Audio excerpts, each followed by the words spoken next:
Hello friends, welcome back to my channel. So आज हम लोग एक नया चैप्टर स्टार्ट करने वाले हैं जिसका नाम है स्ट्रेट लाइंस। क्लास 11 का बहुत एक इम्पॉर्टेंट चैप्टर है। सो आज हम क्या करेंगे कि जो जितने भी फॉर्मूलेज है इस चैप्टर से रिलेटेड, स्ट्रेट लाइन से रिलेटेड, कुछ तो एकदम बेसिक्स है जो कि आपने बचपन में भी पढ़ रखा है। एकदम बेसिक से लेकर जितना भी फॉर्मूलेज आपको चाहिए होगा इस चैप्टर में, और सारे फॉर्मूलेज इस वीडियो में कवर करेंगे और मतलब बेसिक क्वेश्चंस करेंगे इस वीडियो में। फिर नेक्स्ट वीडियोस में अच्छे कुछ क्वेश्चंस करेंगे ताकि आपको टाइप ऑफ क्वेश्चंस समझ में आ जाए कि कैसे कैसे क्वेश्चंस आप स्ट्रेट लाइन से एक्सपेक्ट कर सकते हो। ठीक है। सो आज पहला वाला जो फॉर्मूला है, यहाँ पे देखो कुछ इक्वेशंस है स्ट्रेट लाइन के, कैसे इक्वेशंस होते हैं सब आपको धीमे धीमे बताएंगे, आप वेट करो बस। पहले देखो, पहले हम लोग बात करते हैं स्लोप के बारे में। तो हम लोग जानते हैं स्ट्रेट लाइन में बेसिकली स्लोप कैसे निकालते हैं, एम से डिनोट करते हैं ना स्लोप को। एक तो होता है एम इक्वल्स टैन थीटा, ये लिख सकते हैं, या फिर सपोज आपको दो पॉइंट्स दिया है x1 y1 x2 y2, तो इसका स्लोप m इक्वल्स हम क्या लिख सकते हैं, y2 minus y1 upon x2 minus x1। Right, ये तो एकदम बचपन से पढ़ते आ रहे हैं। लाइक यहाँ पे सेकेंड पॉइंट में देखो, दोनों लाइन है जो कि इंटरसेक्ट कर रहे हैं at an angle theta. Suppose इस लाइन का स्लोप है m1, इस लाइन का स्लोप है m2, तब एक रिलेशन इसमें जनरेट हो सकता है tan theta equals to basically m2 minus m1 upon 1 plus m1 m2। अभी ये जो m1 माइनस है, यहाँ पे मैं अप्रॉक्सीमेशन साइन देना चाहूँगी। यदि अप्रॉक्सीमेशन साइन नहीं दे रहे हैं तो ये मॉड साइन देंगे, क्योंकि हम लोग को नहीं पता ये m1 m2 क्या है, दोनों स्लोप है। हमको नहीं पता कि m1 ग्रेटर देन m2 है या फिर m2 ग्रेटर देन m1 है, वी डोंट नो। तो इसलिए हम लोग क्या करते हैं, इधर यहाँ पे अप्रॉक्सीमेशन का साइन यूज़ करेंगे या फिर मॉड लगा देंगे, फिर करेंगे कि m2 minus m1 upon 1 plus m1 m2। ये फॉर्मूला कब यूज़ होगा, यदि हो सकता है कि आपको एक स्लोप पता है, दूसरा स्लोप निकालना है और एंगल भी गिवन है आपको, तब ये यूज़ हो सकता है। तो ये एक टाइप ऑफ क्वेश्चन हम लोग करेंगे इसी वीडियो में, आज ही करेंगे, बने रहो। अभी देखो नेक्स्ट ये बोले कि लाइन्स आर पैरेलल। आपको एक क्वेश्चन में आता है कि show that this two lines are parallel, कैसे करोगे, तो दोनों लाइन्स का जो है स्लोप निकाल के आपको चेक करना पड़ेगा। यदि दोनों लाइन का स्लोप जो है, m1 एक लाइन का स्लोप है, m2 दूसरे लाइन का स्लोप है, यदि दोनों का वैल्यू बराबर है, it means the lines are parallel.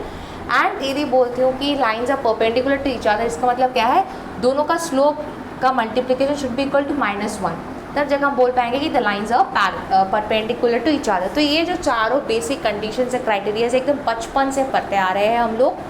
यहाँ तक तो क्लियर है, अच्छे से देख लो, आई होप क्लियर है। तो अभी देखेंगे कुछ इक्वेशंस ऑन स्ट्रेट लाइन। चलो देख लेते हैं स्ट्रेट लाइन का कुछ इक्वेशंस, जैसे कि पॉइंट स्लोप इक्वेशन। एक तो एकदम फेमस वाला इक्वेशन जो हम लोग बहुत पहले से जानते हैं, y minus y1 equals to m into x minus x1, यानी कि m इज़ द स्लोप। ठीक है। एंड सपोज आपका ये जो स्ट्रेट लाइन है वो x1 y1 एक पॉइंट है जिससे वो पास करता है। Suppose there is a point x1 y1 and this straight line passes through the point x1 y1। तो हम लोग क्या कर सकते हैं, y minus y1 equals to m into x minus x1 कर सकते हैं। x1 और y1 क्या है, वो जो पॉइंट है जिससे पास कर रहा है straight line.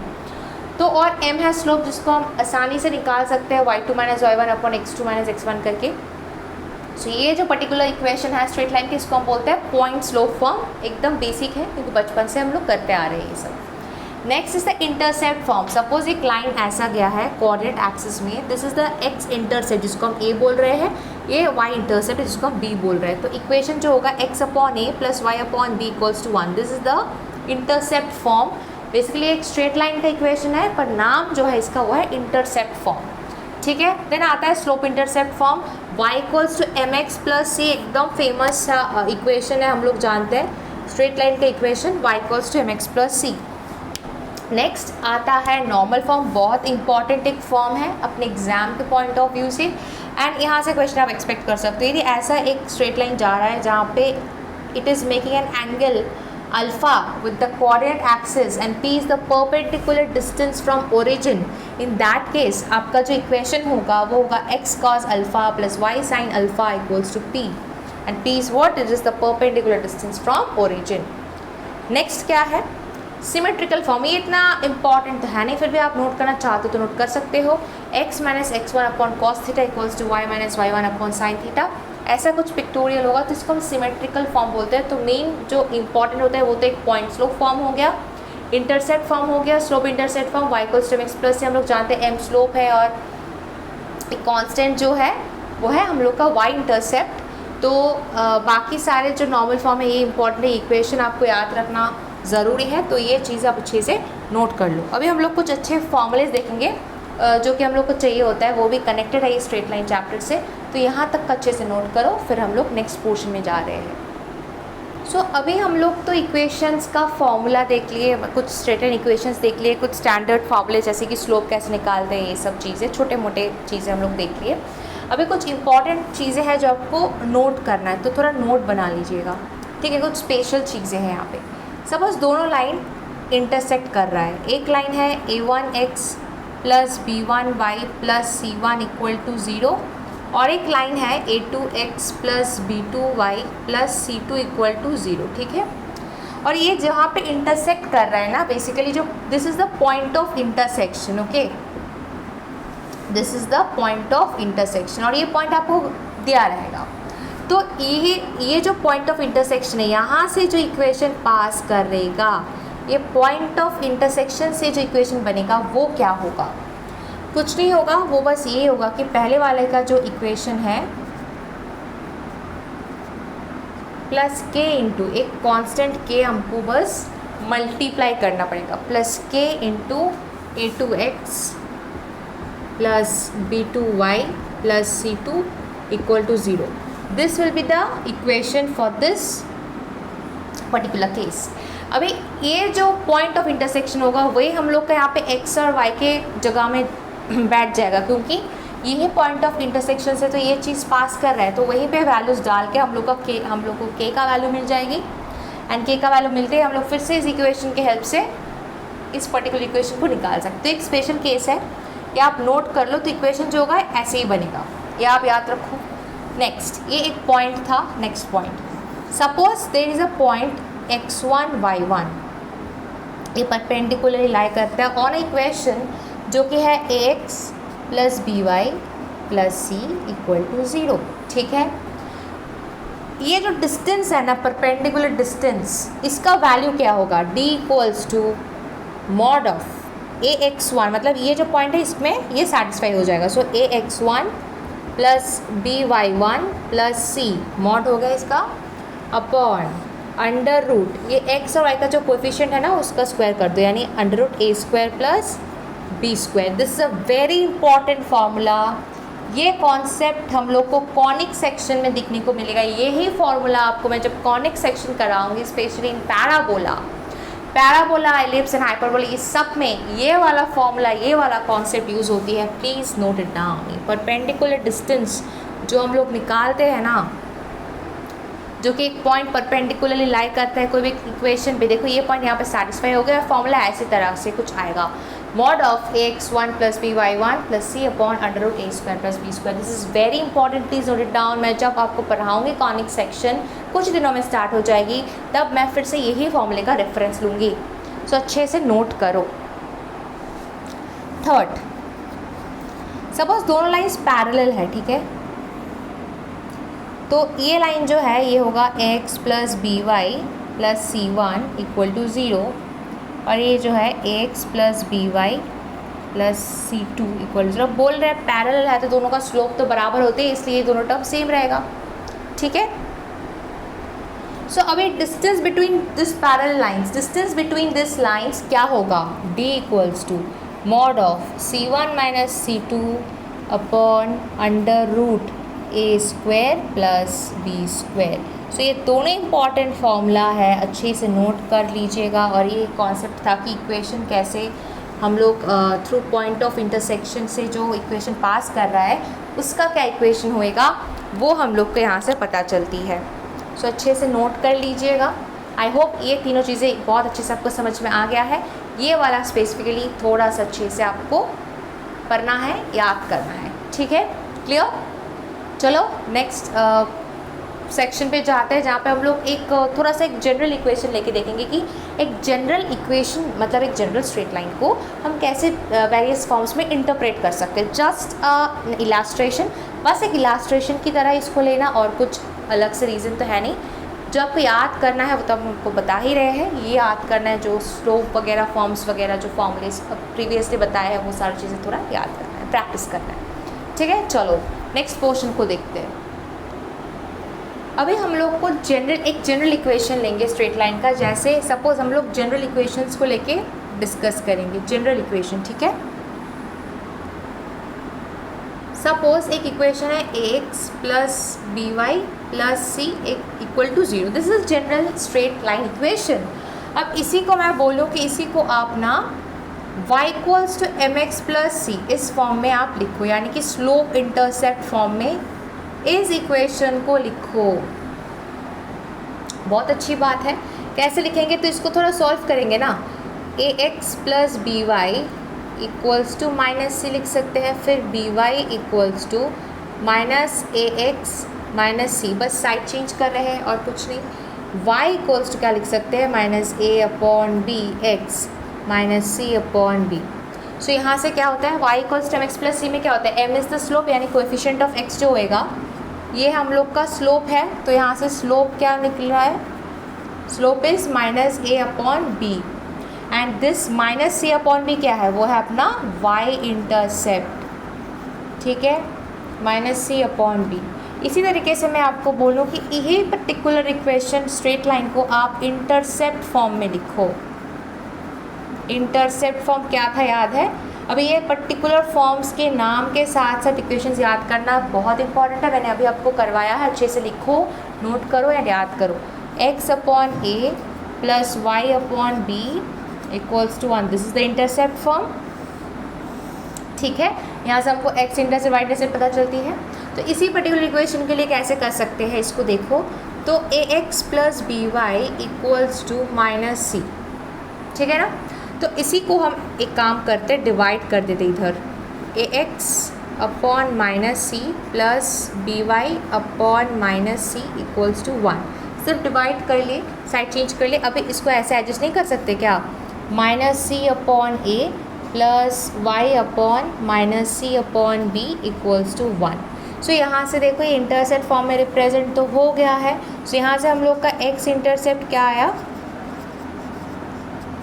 Minus c upon a and y intercept क्या रहा है यहाँ से, माइनस सी अपॉन बी। तो बस ये कुछ नहीं था, कुछ स्पेशल तो था नहीं, मेरे को ही पता है, बट क्यों बताइए, बस ये एकदम समझाने के लिए कि कोई भी एक इक्वेशन से, कोई भी एक जनरलाइज्ड फॉर्म ऑफ इक्वेशन से हम लोग डिफरेंट फॉर्म्स में इसको एक्सप्रेस कर सकते हैं, यही लॉजिक को यूज़ करके। पर्टिकुलर गिवन इक्वेशन को डिमांडेड फॉर्म में एक्सप्रेस करके हम लोग पर्टिकुलरली डेटा, जैसे कि हम लोग स्टैंडर्ड फॉर्म्स के लिए भी जानते हैं, जनरलाइज्ड फॉर्म्स के लिए भी ऐसे आंसर्स निकाल सकते हैं, ठीक है। यहाँ तक तो क्लियर है। तो बस 2 क्वेश्चंस लेते हैं जो कि एकदम प्रीवियस में 2 फॉर्मूलेस बताया था, बस दोनों एक मतलब बहुत ईजी एंड बेसिक सा क्वेश्चन लेते हैं, फिर इस वीडियो को बंद करते हैं आज के लिए। नेक्स्ट वीडियोस में अच्छे अच्छे क्वेश्चंस करेंगे, ठीक है। तो चलो कुछ 2 क्वेश्चंस देख लेते हैं। चलो एक क्वेश्चन है, if the angle between 2 lines is π/4 and slope of 1 line is 1/2, find the slope of other line. ठीक है, एक स्लोप गिवन है, एंगल गिवन है और स्लोप ऑफ अदर लाइन निकालने को बोल रही है। जो फॉर्मूला एकदम सेकंड में जो फॉर्मूला आपको बताया था उसी का इंपॉर्टेंस को समझाने के लिए ही ये क्वेश्चन मैंने ली है, इसका और कोई रीज़न नहीं है। अभी स्ट्रेट लाइन का जैसे कि इक्वेशन निकालो, ऐसे ऐसे क्वेश्चन एक्सपेक्टेड होता है, वो नेक्स्ट वीडियोज़ में आएगा, ठीक है। आज का वीडियो बस basically was to cover the formulas and बस थोड़ा सा आइडिया क्लियर करवाना। तो यहाँ पे देखो वो जो फॉर्मूला हमने पढ़ा अभी कि tan theta equals to mod of m2 minus m1, हम मॉड लगा रहे हैं, ठीक है, 1 प्लस m1 m2। भैया दोनों स्लोप है ना, तो एक तो स्लोप आपको गिवन है। अब देखो थीटा का value is given to you π/4, समझ में आ गया। तो हम एक काम करते हैं, ये जो एक स्लोप गिवन है, हाफ गिवन है, इसको हम m1 मानते हैं और m2 को ना हम m मान लेते हैं। अब देखो ये हम लोग का एजम्पशन है, अभी पता नहीं कौन बड़ा है कौन छोटा है, वी डोंट नो। तो बेसिकली हम बस एज्यूम ही कर रहे हैं। तो यहाँ पे डाल देते हैं tan π/4 equals to mod of m2 का मतलब है m minus half upon 1 plus m into half, basically m/2 है ना, यही तो होगा, ठीक है। सॉल्व करते हैं। अब इसका वैल्यू tan 45 का वैल्यू तो 1 होती है, इक्वल्स टू ट्रिगोनोमेट्रिक का ये सारे वैल्यूज़ भी याद रहना इज़ इम्पॉर्टेंट, ठीक है ना, ये सारे बेसिक चीज़ें होती है। 2m माइनस 1 अपॉन रिमाइंडर 2 तो मर जाएगा यहाँ से, और we are left with 2 plus m. एक बात है, यहाँ पे तो मॉड्यूलस है। अभी देखो ये मॉड्यूलस हटा के यहाँ पे हमको ना, यदि मैं मॉड्यूलस हटा दूँ 2m minus 1 upon 2 plus m equals to, हम सिर्फ प्लस 1 नहीं कह सकते, इट कैन बी इधर प्लस और माइनस 1, क्योंकि हमको नहीं पता कि ये जो अलादा स्लोप है, हमको स्लोप ऑफ आधा लाइन जो हम निकाल रहे हैं वो पॉजिटिव है कि नेगेटिव है, यानी कि greater than this one, this existing slope m1 से ग्रेटर है कि लेस देन है, वी डू नॉट नो। तो हम लोग को दोनों ही कंडीशन, क्योंकि हम लोग मॉड्यूलस लगा रहे थे, दोनों ही जो प्रोबेबिलिटी है पॉजिटिव और नेगेटिव का, दोनों को ही कंसिडर करना पड़ेगा इस केस में। यही इंपॉर्टेंस है जिसके कारण मैं एक क्वेश्चन ली आपको ये फॉर्मूला एक्सप्लेन करने के लिए, ठीक है। सो अभी यदि मैं +1 को लेती हूँ, सपोज़ मैं यहाँ पे +1 लेती हूँ, 2m minus 1 upon 2 plus m equals to +1, तो यहाँ पे क्या होगा सॉल्व करने से, 2m minus 1 equals to 2 plus m, so इस साइड में m आ जाएगा, सो m इक्वल्स टू +1, 3 हो गया, अच्छी बात है, एक वैल्यू 3 आ गया। एंड यदि मैं 2m minus 1 upon 2 plus m equals to -1 consider करूँ, यहाँ पे मैं +1 कंसिडर की थी, यहाँ पे मैं -1 कंसिडर करूँगी, तो क्या होएगा 2m minus 1 equals to -2 minus m, तो इधर आ जाएगा तो हो जाएगा 3m इक्वल्स टू, ये हो जाएगा -1, यानी कि m हो जाएगा -1/3। सो आंसर हमारे पास दोनों हाजिर है। Slope of other line, slope of the other line is 3 और -1/3, दोनों ही हमको लिखना पड़ेगा, आंसर दोनों ही होगा, दोनों को ही कंसिडर करना पड़ेगा, because we do not know कि कौन सा एग्जैक्टली है, इसलिए हमको दोनों ही केस को कंसिडर करना पड़ेगा एंड दोनों ही वैल्यूज़ को as an answer for the slope of the other line लिखना पड़ेगा। इसलिए कॉन्ट्रैक्टरी फॉर्मूला, इसलिए मैं बोल भी रही थी ये जो माइनस लगाते हैं इसमें हम अप्रॉक्सीमेशन का साइन बेसिकली लगा देते हैं, just for this reason. All right, और एक क्वेश्चन देख लेते हैं जिससे कि थोड़ा सा और आइडिया क्लियर हो जाए। अभी थोड़ा अलग सा हो गया यहाँ से, तो ये कॉन्सेप्ट क्लियर है आई गेस। ओके चलो, ओके तो एक अच्छा क्वेश्चन है कि without using Pythagoras theorem show that तीनों कोऑर्डिनेट्स है ए बी सी, ठीक है, are the vertices of a right angle triangle. तो इसको विदाउट पाइथागोरस थ्योरम, आप सोच रहे होंगे कि स्ट्रेट लाइन में ऐसा कॉन्सेप्ट कहाँ से टपक पड़ा, वैसे कॉन्सेप्ट तो बता दिया ऑलरेडी, तो अभी इम्प्लीमेंटेशन बता रहे हैं। तो देखो यार, ए बी सी को यदि राइट एंगल ट्राइंगल बनवाना है विदाउट यूजिंग पाइथागोरस थ्योरम, तो परपेंडिकुलर के लिए एक तो क्राइटेरिया है ना स्लोप का, कि दोनों का स्लोप का प्रोडक्ट करके यदि -1 आ रहा है यानी कि वो परपेंडिकुलर है।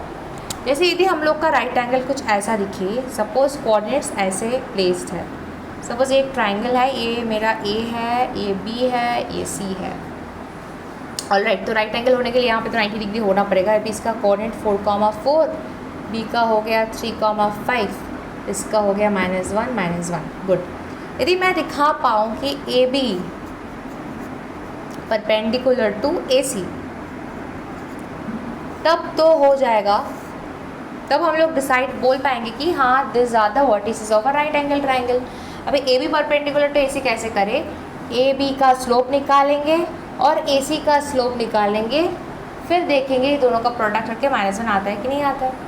तो चलो पहले ना हम लोग स्लोप ऑफ ए बी निकाल लेते हैं, स्लोप ऑफ ए बी, ठीक है, और इसको हम m1 बोल देते हैं, ठीक है, बेसिकली नाम दे देते हैं। सो अभी y2 माइनस y1, सपोज ये मेरा x1 y1 है, ये मेरा x2 y2 है, आप कुछ भी एज्यूम कर सकते हो। सो y2 minus y1 5 - 4 upon x2 minus x1 3 - 4, यानी कि 1 अपॉन -1, यानी कि -1 आ रहा है वैल्यू। अभी स्लोप ऑफ ए से निकाल लेते हैं, इसको मैं m2 नाम देती हूँ, इक्वल्स टू अभी ए सी, राइट, ए सी, सो x1 y1 x2 y2 मानती हूँ इसको। सो y2 माइनस y1 यानी कि -1 - 4 अपॉन x2 -1 - 4, ठीक है। तो क्या हुआ यहाँ पे देखो -5 अपॉन -5, यानी कि आंसर आ रहा है 1। वाओ, सो बेसिकली अब देखो m1 और m2 को मल्टीप्लाई करो, m1 मेरा क्या है -1 इंटू 1 यानी कि -1, सो m1 m2 इक्वल्स टू -1 आ रहा है। दिस मीन्स यही तो परपेंडिकुलर का कंडीशन था कि दोनों का स्लोप यदि मल्टीप्लाई करके -1 आए, means this two are perpendicular to each other, क्योंकि हमने ये दोनों का स्लोप ही तो निकाला है, फिर कंपेयर की है। सो हम लोग बोल सकते हैं since A B perpendicular to A C, so A B C are the vertices of a right angled triangle, right angled triangle। बस यही हम लोग का समरी था। सो देखो जो फॉर्मूलेस आपको बताए आज शुरू में, उन लोग का इम्प्लीमेंटेशन ये लास्ट दोनों क्वेश्चंस में आपको समझ में आ गया है, फॉर्मूलेस क्यों है और कैसे क्वेश्चंस एक्सपेक्टेड है। ऐसे ऐसे बेसिक क्वेश्चंस आप MCQ में पा सकते हो या फिर क्वेश्चंस आ सकता है जनरली। सो अच्छे से पढ़ो ये चैप्टर को, अच्छे से फॉर्मूलेस को याद करो, कुछ टफ नहीं है, ज़्यादा घबराने की नहीं है। कुछ डाउट्स होता है तो you can ask me the comment section.